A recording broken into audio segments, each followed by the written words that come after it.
চৌরাস্তার কাছে পুকুর ভরাট করে পুকুর বুঝিয়ে প্রমোটিং এর ছক। প্রমোটারের দাদাগিরিতে আতঙ্কে স্থানীয়রা। অভিযোগ, পুকুর ভরাটের প্রতিবাদ করলেই মেলে হুমকি।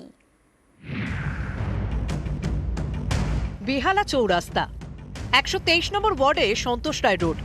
এই এলাকাতেই পুকুর বুঝিয়ে বহুতল তৈরির ছক। সেই মতো টিন দিয়ে ঘিরে ফেলা হয়েছে পুকুর, ফেলা হচ্ছে মাটি। পুকুরের বেশিরভাগ অংশই ভরাট হয়ে গিয়েছে।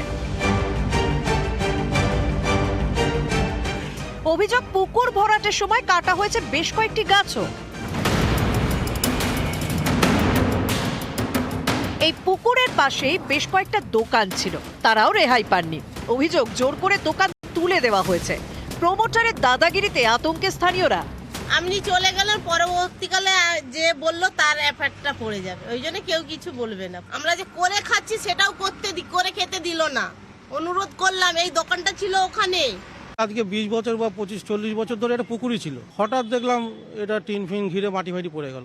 ভয় পাচ্ছে আর কি কিছু বলতে। নিশ্চয়ই কোনো প্রভাবশালী যোগ আছে, তা নাহলে তো হয় না। টিন দিয়ে ঘিরে চলছে পুকুর ভরাট, একই সঙ্গে পুকুরের চারপাশ পাঁচিল দিয়ে ঘেরার কাজও চলছে। শুধু বাউন্ডারি ওয়াল হচ্ছে দাদা, আর কিছু কাজ হচ্ছে, শুধু বাউন্ডারি ওয়াল হচ্ছে। যাদের জমি আছে আপনি তাদের জিজ্ঞেস করুন, ওরা তো ওইখানে বসে আছে, আপনি আমাকে জিজ্ঞেস করছেন। এলাকায় পুকুর ভরাট হচ্ছে, কিন্তু এ নিয়ে কিছু বলতে চাননি 123 নম্বর ওয়ার্ডের তৃণমূল কাউন্সিলর সুদীপ পল্লে। এটা প্রায় 6-7 মাস আগে থেকেই ভরাট হচ্ছিল।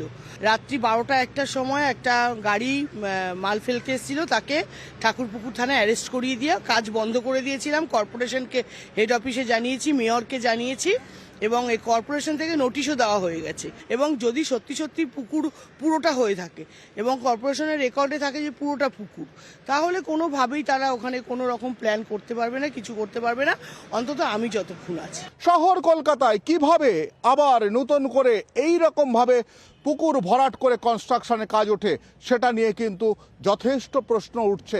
ক্যামেরায় খোকন দাসের সঙ্গে শঙ্কু সাঁতরা, নিউজ 18 বাংলা, কলকাতা।